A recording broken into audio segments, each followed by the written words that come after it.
Al-Fatihah. A'udzubillahi minasyaitonirrajim. Bismillahirrahmanirrahim. Alhamdulillahirabbil alamin arrahmanir rahim maliki yaumiddin iyyaka na'budu wa iyyaka nasta'in ihdinas siratal ladzina an'amta 'alaihim ghairil maghdubi 'alaihim waladdallin.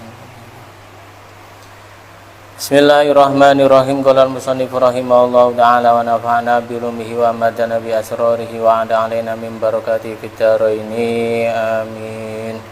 Bismillahirrahmanirrahim. Melanjutkan kajian sebelumnya dijelaskan tentang hadis yang pertama. Nah, ini memang yang hadis pertama kemarin memang benar-benar hadis. Artinya memang benar-benar ada dawuh dari Rasulullah Muhammad SAW.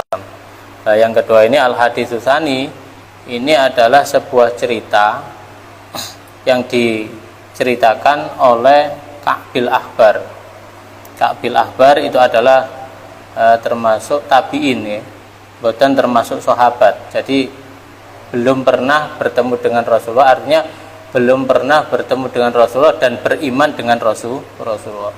Seorang itu bisa dikatakan sahabat, bisa mendapatkan label sahabat itu kalau pernah bertemu dengan Rasulullah dan beriman kepada Rasulullah. Nah, Ka'bil Ahbar itu ada sebuah riwayat menjelaskan dia pernah bertemu dengan Rasulullah tapi belum Islam. Ada yang mengatakan belum pernah bertemu dengan Rasulullah. Nah, Islamnya Ka'bil Ahbar itu pada zaman Sayyidina Umar. Beliau beriman atau masuk Islam itu pada zamannya Khalifah Sayyidina Umar bin Khattab radhiyallahu anhu. Itu baru beliau masuk Islam. Pas ketika tentara Sayyidina Umar itu menguasai Syam. Ketika menguasai Syam atau Syria, Damaskus dulu itu ya, Dimsyik, Damaskus, itu pada saat itu dia baru masuk Islam. Bismillahirrahmanirrahim. Al-hadis utai hadis asani kang kaping pindho. Al-hadis utai hadis asani kang kaping pindho iku an Ata'in. Iku den riwayataken saking Atha bin Yasar. Ini juga termasuk tabi'i, termasuk tabi'in. An Ata'in iku den riwayataken saking Atha bin Yasar, an Ka'bil Ahbar den riwayataken saking Ka'bil Ahbar. Itu tadi Ka'bil Ahbar, Ka'ab bin Mati. Itu beliau masuk Islam pada zaman era Khalifah Sayyidina Umar radhiyallahu anhu. Dan beliau meninggal pada tahun 33 Hijriah. Usianya 104 tahun. Nah, apa yang diriwayatkan, apa yang diceritakan atau yang dikatakan oleh Ka'bil Ahbar, qala ngendika sapa Ka'bil Ahbar, qala ngendika sapa Ka'bil Ahbar, alama ngulangi ni ing ingsun, alama ngulangi ni ing ingsun abi sapa bapak ingsun at-Taurata ing Taurat. At-Taurata ing Taurat illa sifron, kejaba ing sak lempiran atau ing sak lembar, illa sifron kejaba ing sak lempiran atau sak lembar wahidan kang siji, kana kang ana sapa abi iku yakhtimu iku nyimpen sapa abi, yakhtimu iku nyimpen sapa abi hu ing sifron, wa yudkhilulan melboaken wa yudkhilulan nglebokaken sapa abihu ing sifron as-sunduqa ing kotak ing peti. Falamma mata mongko semangsane kapundhut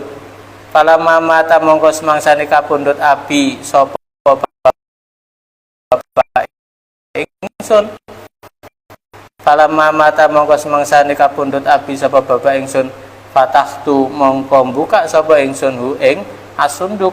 Fatahtu mongko buka sapa ingsun hu ing as-sunduk fa idza fihi. Nah, ini. Jadi Ka'bil Ahbar itu bercerita bahwasanya dia telah diajari oleh orang tuanya, yaitu Mati tadi itu, Mati Al-Himyari.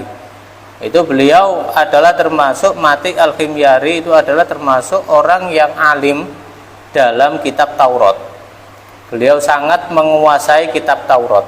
Dan semua kitab Taurat, apa yang ada dalam kitab Taurat itu diajarkan kepada anaknya yang bernama Ka'ab tadi. Yang bernama Ka'ab. Nah, itu semua kitab isi daripada Taurat itu diajarkan kepada Ka'ab ini. Nah, ketika ya seakan-akan sudah tidak ada yang diajarkan lagi bagi Ka'ab, sudah tidak ada yang diajarkan lagi oleh ayahnya dari kitab Taurat. Ternyata ketika ayahnya itu hendak meninggal, beliau sudah merasakan akan meninggal, kemudian Ka'bil Ahbar ini dipanggil dan diberitahu bahwasanya ada 2 lembar, di sini di sifron wahidan, ada 2 lembar atau 1 lembar catatan yang dari kitab Taurat yang belum diajarkan oleh ayahnya kepada Ka'bil Ahbar, dan itu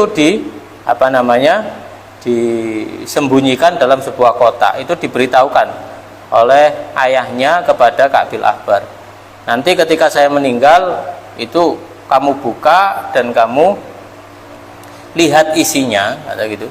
Kamu lihat isinya. Nah, memang alasan ayahnya tidak memberitahu itu karena kurang percayanya mati kepada anaknya. Khawatirnya kalau diungkapkan pada saat itu nanti anaknya membohongkan, karena pada saat itu banyak orang Yahudi yang mendustakan berita itu. Padahal berita tentang Rasulullah itu semua para nabi itu mengabarkan. Tidak hanya Nabi Isa saja, semua para nabi itu menghabarkan kepada umatnya kalau suatu saat mendapati zaman di mana Rasulullah Muhammad SAW itu diutus, mereka umat-umat para nabi-nabi terdahulu itu diperintahkan untuk beriman dan mengikuti Rasulullah. Nah, ini disimpan, khawatirnya nanti jatuh pada orang yang tidak bertanggung jawab dan itu dihilangkan. Makanya disimpan, dan ketika ayahnya ini mau meninggal, kemudian diberikan kepada anaknya berupa Ka'bil Ahbar. Memang disengaja untuk disimpan agar tidak hilang, karena kurang percayanya Kak Mati kepada Ka'bil Ahbar, khawatirnya dia termasuk golongan orang-orang yang mendustakan Rasulullah. Tapi pada saat itu belum diutus, Rasulullah belum diutus, tapi itu diberikan kepada Ka'bil Ahbar. Nah, ketika ayahnya meninggal itu dibuka, kotak itu dibuka, ternyata di dalamnya ada catatannya, dan itu diambil dari kitab Taurat, yang mana kitab Taurat sudah dihilangkan semuanya. Nah, itu disimpan oleh Mati Al-Khimyari tadi, ayahnya Ka'bil Ahbar. Faidha fihi mongko dumadaan iku tetep ing dalem sunduk utawa ing dalem sifron. Faidha fihi faidan fihi mongko dumadaan iku tetep ing dalem sifron, nabiyun utawi nabi, tegese utawi catatan nabiyun sing jelasno tentang nabi. Ya rujukan metu sapa nabiyun akhir zaman ing dalam akhir zaman. Ya rujukan metu sapa nabiyun akhir zaman ing dalam akhir zaman. Di situ tertulis bahwasanya akan ada nabi yang diutus di akhir zaman. Bahkan di sini dijelaskan dalam syarah Dibak yang lain, ada kitab Al-Mamba' li Al-Fatid Dibak. Itu di situ ada dijelaskan yang ada dalam tulisan tersebut, Muhammadur Rasulullah khatamun nabiyyin la nabiyya ba'dahu. Tidak ada nabi setelah Rasulullah. Jadi nabi memang menjadi akhir daripada penutup daripada para nabi. La nabiyya ba'dahu mauliduhu bi Makkah. Ini memang diambil dari apa yang dikisahkan oleh Ka'bil Ahbar, dan itu berkaitan atau terdapat dalam kitab Taurat yang disembunyikan oleh ayahnya. Mauliduhu utawi gon lahire nabiyun, mauliduhu utawi gon lahire nabiyun iku bi Makkah, iku ana Mekah. Wa hijratuhu utawi hijrahe nabiyun, wa hijratuhu utawi hijrahe nabiyun iku bil Madinati, iku ana ing dalem Madinah. Jelas, detail, begitu detailnya kabar tentang Rasulullah itu, bahkan sebelum Rasulullah lahir itu sudah dijelaskan bahwasanya beliau akan lahir di Mekah dan hijrah ke Madinah. Wa sultanuhu utawi kekuasaane nabiyun, wa sultanuhu utawi kekuasaane nabiyun iku bisyami iku tetep ing dalem negara Syam. Artinya kekuasaan yang daerah yang dikuasai oleh Rasulullah dalam beberapa peperangannya untuk penaklukan dan penyebaran agama itu sudah mencapai wilayah Syam. Mencapai wilayah Syam. Terakhir Rasulullah mau mengirim kembali siapa? Usama bin Zaid untuk berperang di daerah Syam. Ternyata Rasulullah meninggal dunia, wafat. Nah, itu wilayah kekuasaan Rasulullah itu sudah sampai ke Syam. Jadi di akhir hayat Rasulullah itu memerintahkan atau mengirimkan ekspedisi yang diarahkan kepada negara Syam. Sultanuhu di Syam.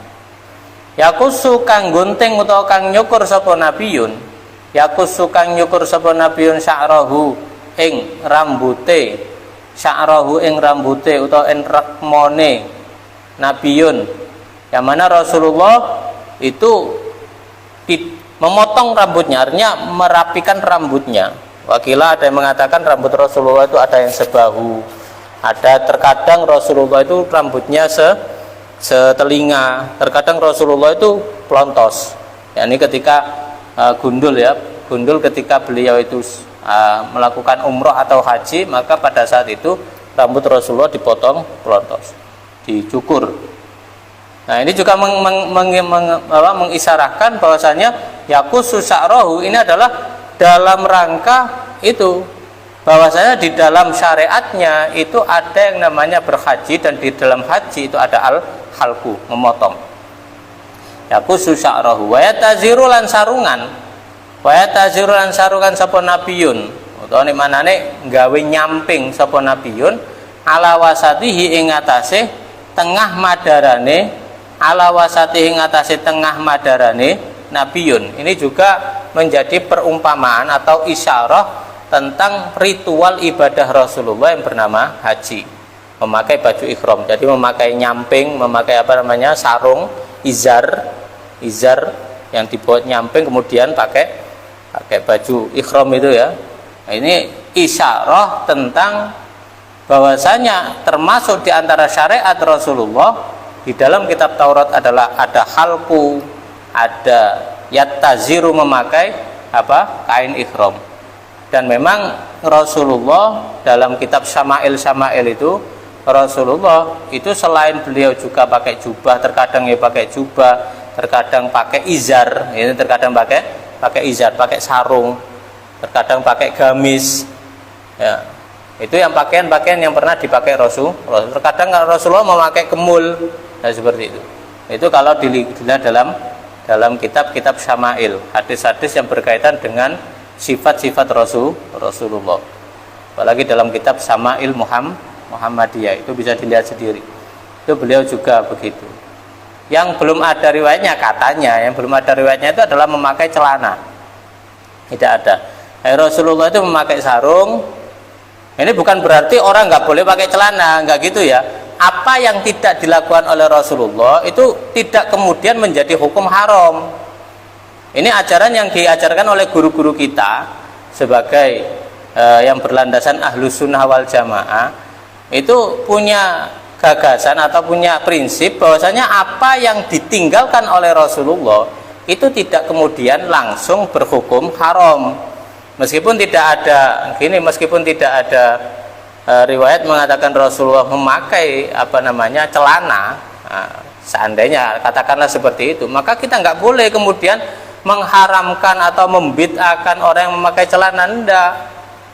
Wong tujuan daripada memakai celana, memakai sarung atau memakai jubah atau memakai gamis itu kan menutup aurat. Itu intinya di situ. Ya silakan pakai apapun ya yang menutup aurat dan itu bersahaja. Dan bersahaja yang sesuai dengan kodratnya. Jangan-jangan kemudian memakai karena patokannya itu menutup aurat, kemudian laki-laki pakai daster. Nah, itu nggak boleh, namanya tasyabuh. Ya, tidak hanya menutup aurat tapi juga bersahaja. sebagaimana kodratnya. Nah, ini memakai sarung, Rasulullah juga memakai sarung, memakai jubah, memakai gamis, itu Rasulullah. Nah, tapi di sini lebih kepada isyarah bahwasanya Nabi akhir zaman tersebut di antara syariatnya itu adalah berhaji, di mana di dalam haji itu ada memotong rambut, juga memakai baju ihram. Yakunu ono sapa nabiyun, khairul anbiya iku dadi luweh mulia-muliane pira-pira nabi. Yang mana nabi di akhir zaman ini adalah nabi terbaik di antara para nabi. Wa ummatuhu lan ono apa ummate nabi? Wa ummatuhu lan ono sapa ummate nabi, nabiyun khairul umami iku luweh bagus-bagusé pira-pira umat.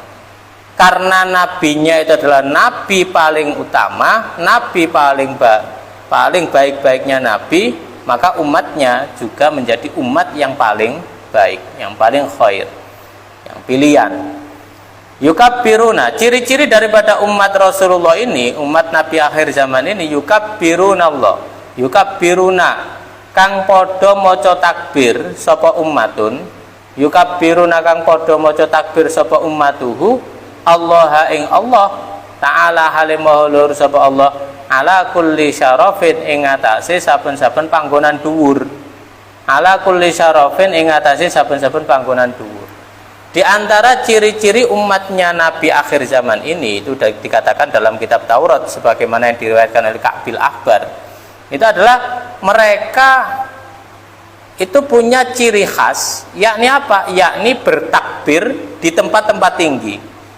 Ini adalah isyarah dari azan, nida usolah. Pada zaman dulu belum ada menara, belum ada pengeras suara. Jadi dulu itu ada menara, dan orang yang mau berazan itu naik menara, kemudian muadzin itu naik ke menara, kemudian azan. Itu dulu sebelum ada pengeras suara. Sekarang orang yang azan di bawah, tapi suara takbirnya itu berada di atas. Nah, ini adalah isyarah tentang ajakan ada nida usolah, ajakan untuk beribadah sholat, yakni dalam rangka adzan yang berupa adzan. Yukabbirunallaha ta'ala ala kulli syaraf, di mana umatnya Rasulullah itu ciri khasnya mereka adalah membaca takbir di tempat-tempat tinggi. Memang disunahkan seperti itu agar panggilan untuk sholat itu bisa didengar di di seluruh area, bisa mendengar panggilan sholat dan tanda bahwasanya waktu sholat sudah masuk. Jangan dimaksud dengan yukabbirunallaha ta'ala ala kulli syaraf.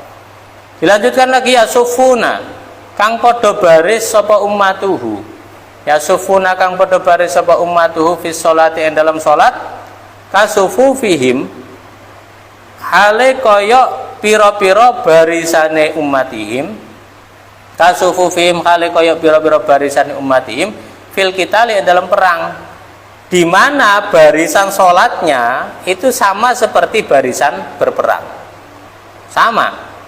Jadi baris lurus, bersof-sof ya, dimulai dari tengah, kemudian ke samping pinggir, kemudian dari tengah lagi ke samping pinggir. Ketika ada barisan yang depannya itu kosong, maka yang belakang maju mengisi daripada kekosongan barisan yang depan.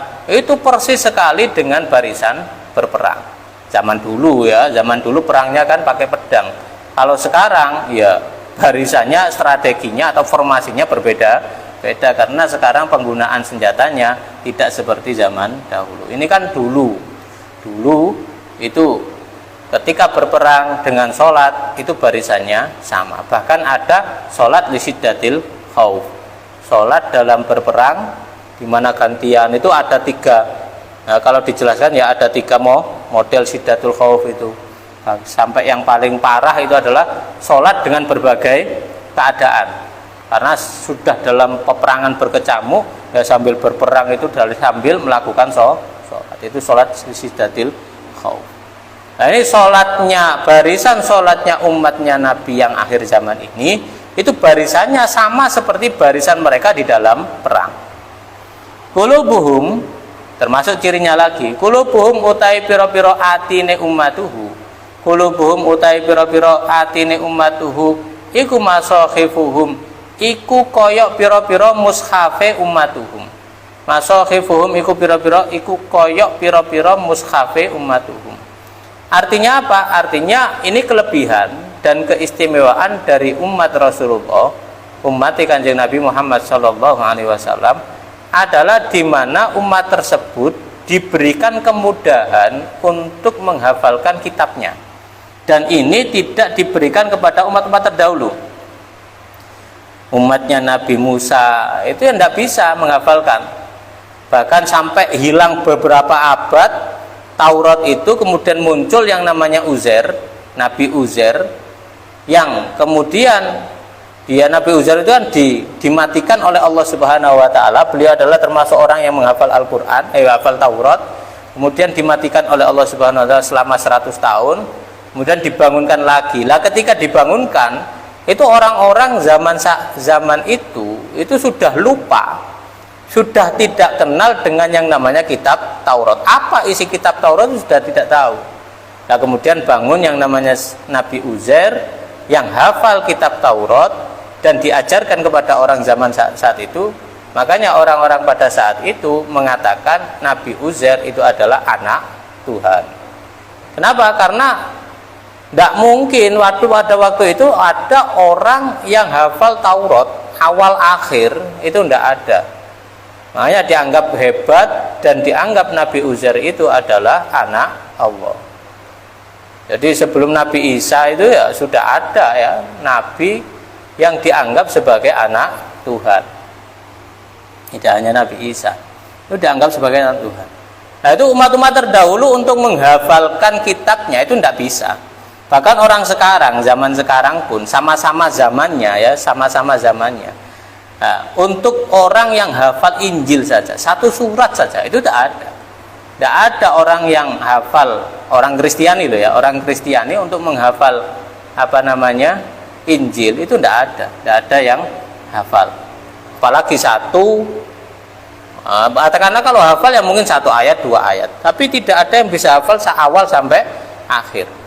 Dan itu keistimewaan umat Rasulullah, juga keistimewaan Al-Quran. Al-Quran mudah untuk dihafalkan.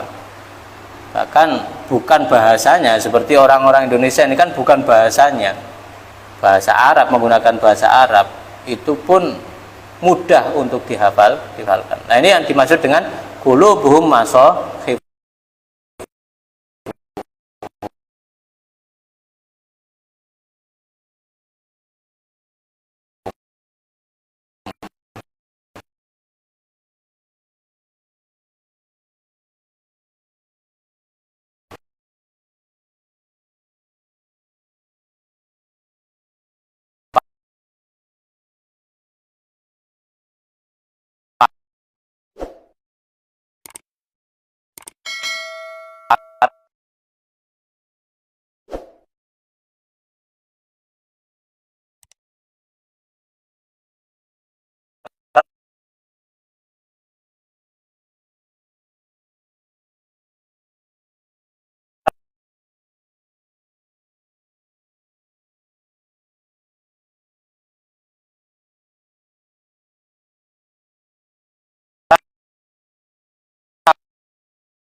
Kufat, para qori, para orang itu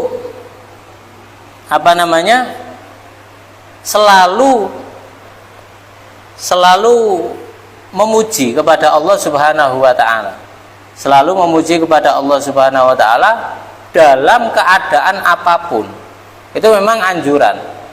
anjuran dari Rasulullah bahwasanya apapun keadaan kita, baik dalam keadaan terpuruk ataupun dalam keadaan yang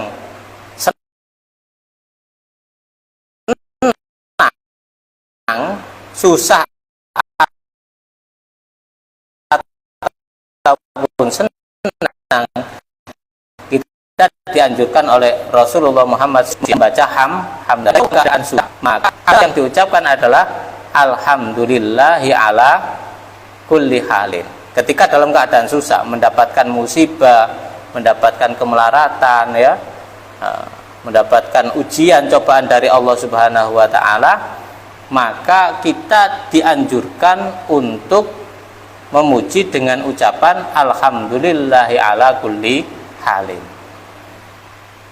Tapi ketika kita, dan begitu pula ketika kita mendapatkan kegembiraan, mendapatkan kesenangan, mendapatkan nikmat, itu juga kita diperintahkan untuk memuji kepada Allah Subhanahu wa taala dengan perkataan alhamdulillahi bi ni'matihi tatimmus sholihat. Karena dengan pujian-pujian ini kita tahu bahwasanya apa yang terjadi pada diri kita, baik itu berupa musibah ataupun nikmat, itu semuanya adalah dari Allah Subhanahu wa taala, zat yang maha rahmat. Bismillahirrahmanirrahim. Sulusun. Sulusun. Terus kemudian termasuk sifatnya umat Rasulullah itu adalah dibagi menjadi 3. Wow, mulai yahmadu icali. Oh, nggih. Yahmaduhu. Bismillahirrahmanirrahim. Sulusu yadkhulunal jannata bighairi hisab. Yang mana umat Rasulullah besok di akhir zaman itu terbagi menjadi 3. Menjadi 3. Sepertiganya apa? Sulusun utawi sepertelu ai minhum saking umat Rasulullah. Sulusun utawi sepertelu saking umat Kanjeng Nabi iku yadkhuluna, iku padha mlebu sapa sulusun al jannata ing swarga bighairi hisabin kelawan tanpa hisab. Sepertiga dari umat Rasulullah itu dijamin masuk surga, dan masuk surganya tanpa adanya hisab, bighairi hisabin. Jadi besok langsung masuk surga bighairi hisabin, tanpa melewati siksa di neraka atau masuk ke dalam neraka jahanam, tidak, tapi langsung masuk surga. Ini pada saat menjelaskan ini, pada saat Rasulullah mengatakan ini, diriwayatkan dari Maimun bin Mihran an Abdurrahman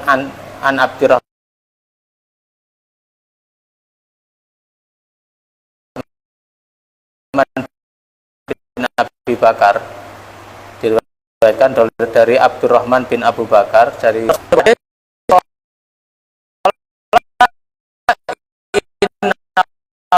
Rabbi a'tani sab'alfan min ummati yadkhulunal jannata bighairi hisab. Jadi 70.000 umatnya, di antara 70.000 umatnya, di antara umatnya itu ada 70.000 yang masuk surga tanpa hisab. Nah ini kemudian para sahabat itu ketika dikatakan itu tahu apa yang diinginkan Rasulullah. Faqala mongko ngendika sapa Sayyidina Umar. Kemudian Sayyidina Umar berkata, "Ya Rasulullah, fahala istajat tahu." Kata Sayyidina Umar, "Ya Rasulullah, mbok yo ditambah malih Kanjeng Nabi. Mbok yo njaluk tambah malih. Mosok mek 70.000. Mosok mung 70.000, mbok yo jenengan nyuwun tambah malih Kanjeng Nabi." Kala ngendika sapa Kanjeng Nabi, qadis tajdatuhu fa'tani min kulli rajulin sab'ina alfan. Akhirnya Rasulullah mengatakan, iya saya meminta lagi, dan saya diberi setiap satu dari 70.000 orang itu mendapatkan kuota bisa mensyafaati 70.000 orang, dan itu masuk dalam kategori yadkhulunal jannata bighairi hisab. Jadi 70.000 kali 70.000. Begitu Sayyidina Umar belum puas. Qala ngendika sapa Sayyidina Umar, hala istazdattahu. Hala istazidtahu. Istazattahu.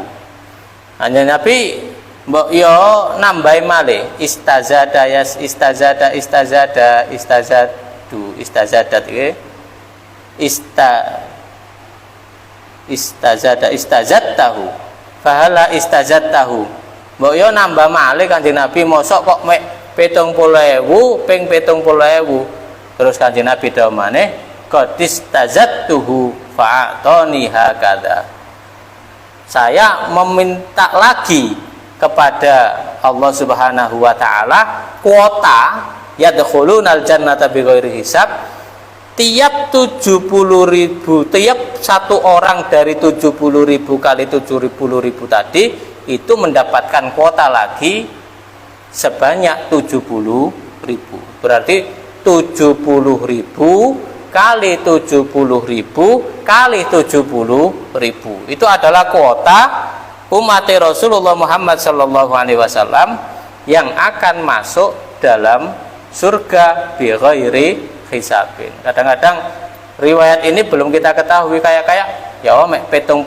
rek kita iki termasuk apa ora ya? Kira-kira termasuk apa ora ya? Nah, ini ternyata ada sebuah riwayat mengatakan 70.000 itu per orangnya bisa mengajak 70.000 orang. Kemudian masing-masing orang yang 70.000 kali 70.000 itu masing-masing juga mendapatkan hak syafaat sebanyak 70.000. Nah, itu ngono. Jadi ya semoga-moga kita iki termasuk kalebu umat Kanjeng Nabi sing yadkhulunal jannata bighairi hisab. Makanya pas waktu pembacaan ini sulusu yadkhulunal jannata bighairi hisab itu ada terusannya ditambahi Allahumma ij'alna minhum. Allahumma ij'alna minhum. Jadi jangan kemudian putus asa gara-gara ada sebuah riwayat yang mengatakan itu hanya 70.000 orang.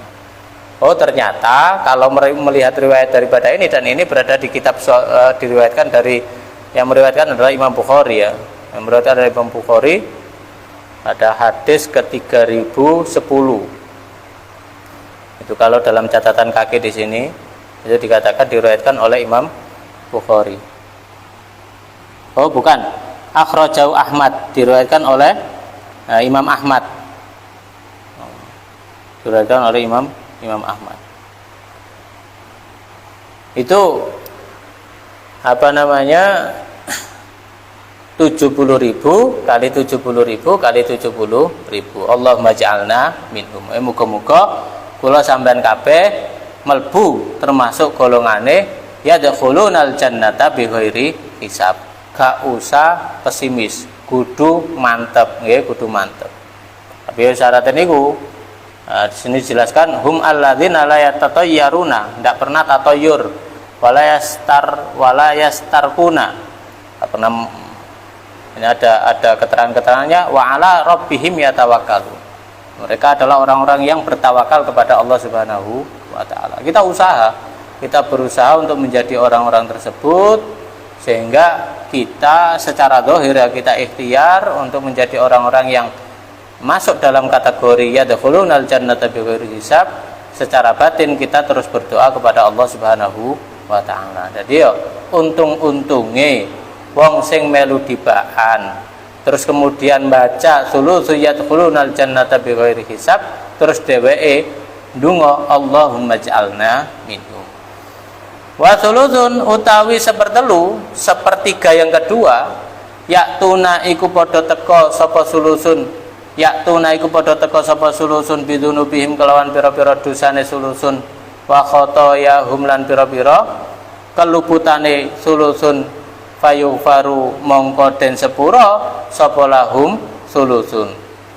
Sepertiga yang kedua adalah orang-orang yang datang di hari kiamat mereka membawa dosa, mereka membawa banyak kesalahan, tapi mendapatkan rahmat dari Allah Subhanahu wa taala dan semua dosa-dosa tersebut itu diampuni oleh Allah Subhanahu wa taala. Bahkan di sini ada sebuah keterangan dosa-dosa orang yang sepertiga yang kedua itu dilimpahkan kepada orang-orang kafir. Jadi diampuni, kemudian dosa-dosa tersebut dilimpahkan kepada orang-orang kafir. Wal yahmilna asqalahum wa asqalam ma asqalihim. Dalam Al-Qur'annya seperti itu. Jadi mereka orang-orang kafir itu sudah menanggung dosanya sendiri, mereka juga mendapatkan menanggung dosa orang-orang Islam yang diampuni oleh Allah Subhanahu wa taala dan dosa tersebut dilimpahkan kepada orang kafir. Ya omong ngucapno syahadat ya. Ngucapno syahadat sak pira abote untuk mengucapkan syahadat. Itu gak gelem. Itu bisa jadi ya orang tersebut memang sudah dikersakno Allah Subhanahu wa taala untuk masuk neraka. Karena memang ada beberapa orang yang hatinya itu sudah ditutup oleh Allah. Tapi kita sebagai umat Islam tidak boleh kemudian mengatakan wes wong kafir masuk neraka. Ndak, tetap kita tetap kita berdakwah untuk mengajak mereka ke dalam masuk agama Islam sehingga mereka terselamatkan sesuai dengan harapan Rasulullah Muhammad SAW, geret saake-ake supaya mlebu swarga. Itu misinya Kanjeng Nabi. Ini yang kedua. Yang ketiga, wasulusun utawi sepertelu kang weneh. Wasulusun utawi sepertelu kang weneh iku yaktuna iku padha teka sapa sulusun bidzunubihim kelawan pira-pira bidzunubin kelawan pira-pira dosa wa khotoya lan pira-pira keluputan idzamin kang gedhe. Lah, sepertiga yang terakhir ini, yang ketiga, ini mereka membawa dosa yang sangat besar, kesalahan yang sangat besar. Akhirnya dilihat-lihat kebaikan yang enggak ada sama sekali, enggak terlihat kebaikannya. Akhirnya, tapi ini termasuk umat Kanjeng Nabi. Itu umat Kanjeng Nabi, ono terus kestempel termasuk kalbu umat Kanjeng Nabi, tapi nggawa dosa sak gede-gede. Dosanya besar sekali, banyak sekali, bahkan tidak nampak kebaikannya. Fayaqulu, akhirnya ini umat Kanjeng Nabi. Fayaqulu, mongko ngendika Allah sapa Allah taala hale maulur sapa Allah lil malaikati maring pira-pira malaikat. Akhirnya Gusti Allah Subhanahu wa taala memerintahkan pada para malaikat, idhabu golekno, idhabu budalo sapa sira kabeh, fazinu mongko nimbango, mongko niti-niti ya sapa sira kabeh hum ing sulusun. Budal delok be ana kebagusan sing keri siji-siji ayo. Iso digawe alasan supaya mlebu swarga. Gelei. Fayaquluna mongko ngucap sapa malaikat, fayaquluna mongko ngucap sapa malaikat. Ngeten iki nggih. Kata-kata ngeten ini bukan berarti Allah Subhanahu wa taala tidak tahu. Tidak, Allah Subhanahu wa taala Maha tahu. Lah kok memerintahkan? Lah itu memang gayanya Allah itu seperti itu. Sunatullah itu seperti itu. Semuanya itu ada proses. Bahkan Allah Subhanahu wa taala menciptakan manusia khalifah di bumi, itu saja berbicara mau ada dialog antara Allah Subhanahu wa taala dengan para malaikat. Nah, malaikat kan enggak penting dalam penciptaan manusia, sebenarnya kan enggak penting di situ. Sebenarnya kalau menurut sekilas itu kan tidak ada ikut andilnya dalam penciptaan manusia. Tapi Allah Subhanahu wa taala tetap berdialog, tetap bermusyawarah, tetap ada proses-proses yang harus dijalani. Apakah Allah Subhanahu wa taala tidak mampu untuk menciptakan manusia tanpa adanya musyawarah dengan malaikat? Ya mampu sekali. Tapi itu Allah Subhanahu wa taala mengajari kepada kita bahwasanya semua itu ada proses, semua itu ada wasilah-wasilahnya, ada perantara-perantaranya. Kalau mengatakan hujan, siapa yang menurunkan hujan? Allah Subhanahu wa taala. Ya memang yang menurunkan itu adalah hakikatnya adalah Allah Subhanahu wa taala. Tapi jangan pernah melupakan ada perantara-perantara, ada siklus-siklusnya. Itu juga adalah ilmu, dan itu semua itu adalah ilmunya Allah Subhanahu wa taala. Kalau ada orang mengatakan yang menurunkan hujan adalah awan, syirik. Nah itu apa-apaan itu ya? Itu apa?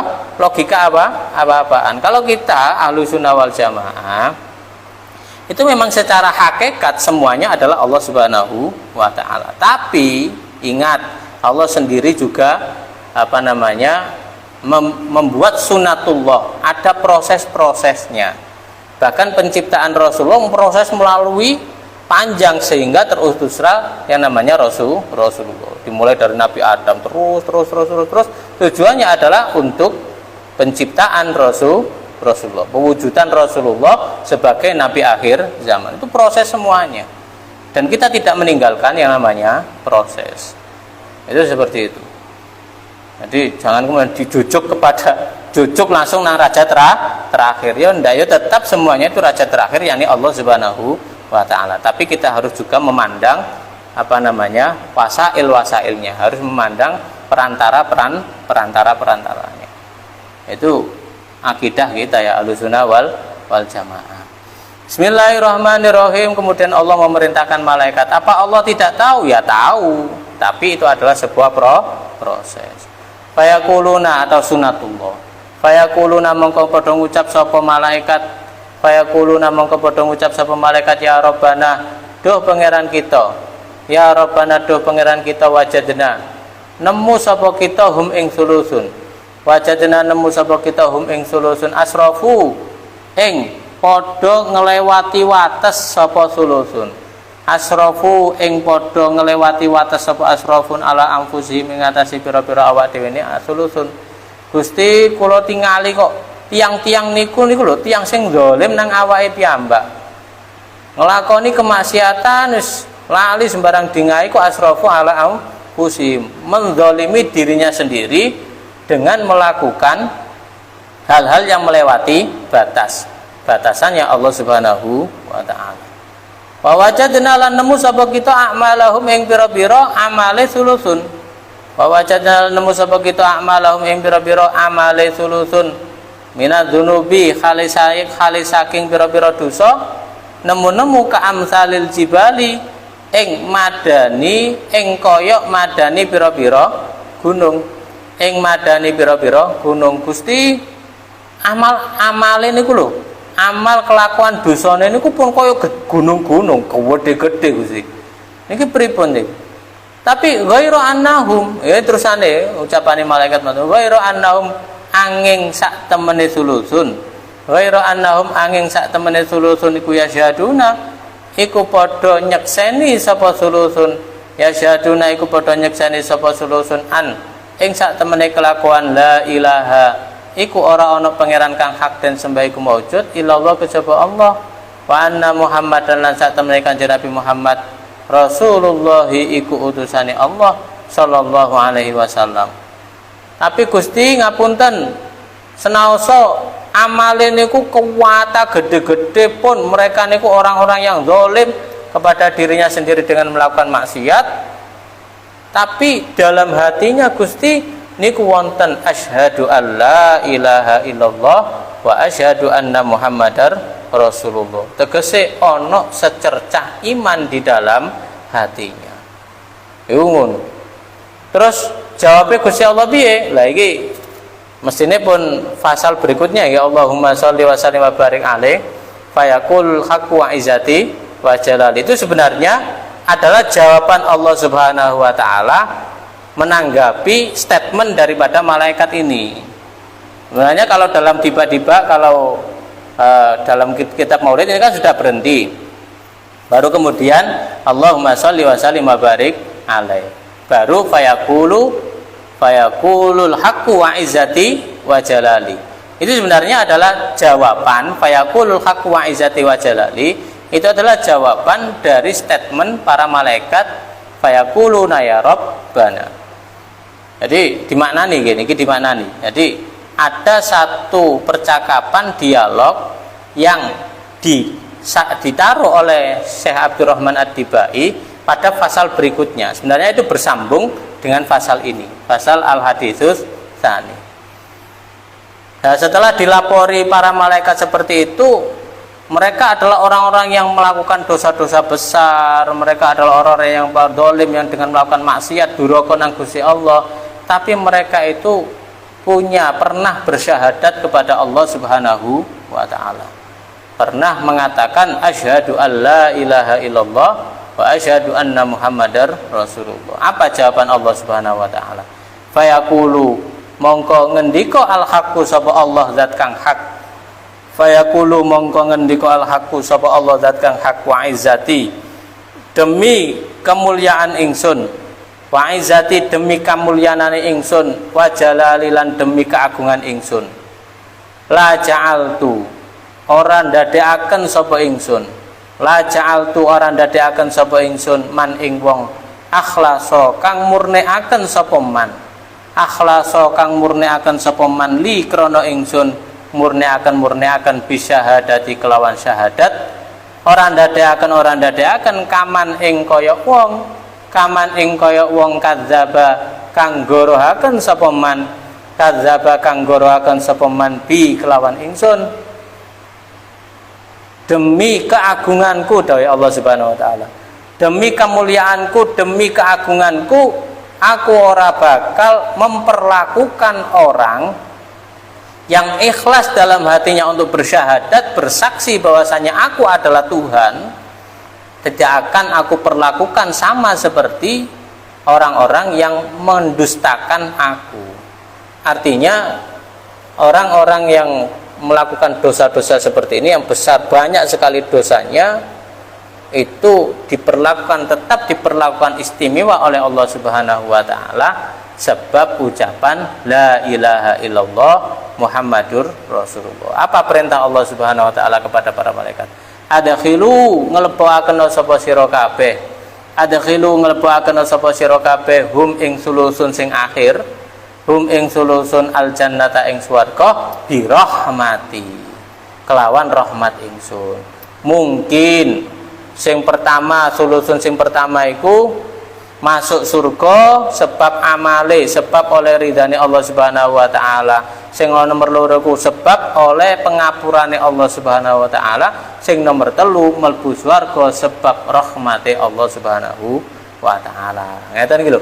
Ini begitu absolutnya lafaz la ilaha illallah. Begitu absolutnya, begitu hebatnya dan dahsyatnya kata la ilaha illallah Muhammadur Rasulullah. 70 tahun orang kafir, kemudian dia mengucapkan la ilaha illallah, semua dosa-dosanya terampuni.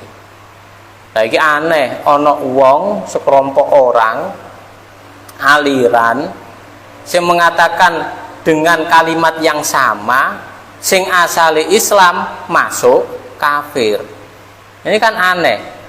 Ono wong Islam maca la ilaha illallah, gara-gara maca la ilaha illallah nduk kuburan, akhirnya terus diarani syirik, padahal dia mengucapkan la ilaha illallah. Itu kan enggak logika sama sekali. Dengan lafaz yang sama, yang asalnya kafir jadi Islam, ini aneh, ada orang dengan lafaz yang sama Islam dijadikan kafir. Terus apakah itu mewakili daripada keinginan Rasulullah? Kira-kira itu pertanyaannya begitu. Apakah seperti itu mengkafirkan orang yang sudah beriman, mensyirikkan orang yang sudah beriman, orang yang sudah Islam? Apakah itu termasuk misi daripada Rasulullah? Kira-kira lek petuk Kanjeng Nabi ngono ku pede to ora wong model kaya ngono ku. Wong Kanjeng Nabi ku berusaha piye carane wong iku mlebu Islam, piye carane wong kafir iku mlebu Islam lan mlebu swarga, nggeret saakeh-akehe wong supaya mlebu swarga. Lah iki ana wong ngaku melu sunah Kanjeng Nabi, jare pengikut Rasulullah, pengikut murni agama Islam, tapi sing Islam dikeluarkan sangka kelompok Islam. Lah tambah titik ngono. Islam kula boleh tambah titik. Wong piye carane wong ku mlebu Islam iki malah sing Islam ditokno teko sangka Islam. Ini kan pakai logika yang model apa? Terus kira-kira pede ta? Wong model koyo ngono ku kira-kira pede ta ape ketemu Kanjeng Nabi. Wong Islam dipateni gara-gara dianggap kafir. Terus ape petuk pangeran model piye? Apakah seperti itu tujuan Allah Subhanahu wa taala menciptakan agama ini? Tentu tidak. Tentu tidak. Nah, agama Islam adalah rahmatan lil alamin sebagaimana yang diajarkan oleh Rasulullah Muhammad sallallahu alaihi wasallam. Masalah bedo amalan yo ojo sampai ndadekno, ojo sampai mengklaim kafir.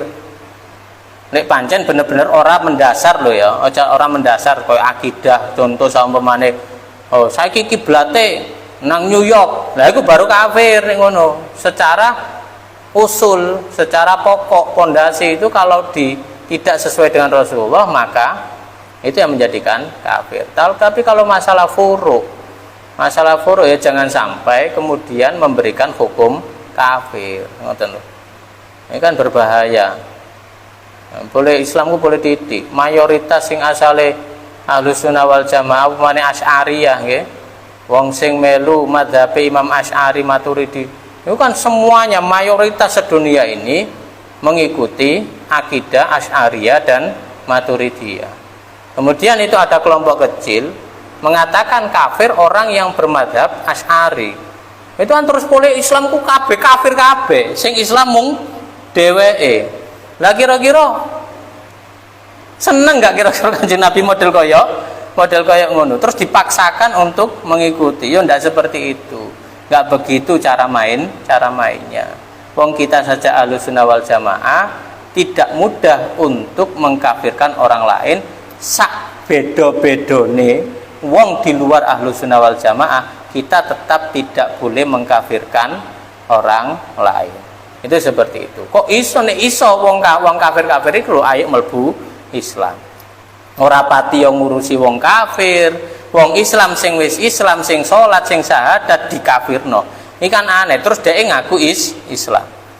Iku lek gak sesuai kalian janjine Kanjeng Nabi, gak mungkin. Iku mesti golongan sing dimaksud Kanjeng Nabi. Bahwasanya agama mereka keluar secepat keluarnya anak panah dari busurnya. Bacaan Quran mereka tidak lebih hanya sampai tenggorokannya, tidak sampai ke hatinya. Nah, ya kira-kira ya padha karo kaum Khawarij. Bahaya iki. Kaum Khawarij itu bahaya. Kaum Khawarij iku Abdullah bin Muljam iku. Jenenge Abdullah bin Muljam. Sing mateni Sayyidina Ali, nyuwun sewu. Iku sebelum mateni Sayyidina Ali ku yo zikir subhanallah alhamdulillah wala ilaha ucapno zikir. Terus mateni dengan entengnya mateni Sayyidina Ali. Kemudian setelah itu ya dia enteng dengan enteng saja tanpa adanya dosa. Tanpa adanya dia juga zikir, juga membaca Al-Qur'an. Itu setelah membunuh Sayyidina Ali, tetap mengucapkan zikir dan mengaku dia adalah orang Islam. Kenapa kok seperti itu? Kenapa kok berani dan dengan entengnya membunuh Sayyidina Ali? Karena ada faham takfiri. Ada faham mengkafirkan. Ketika orang itu sudah dianggap kafir, berarti kan sudah tidak apa-apa untuk dibunuh.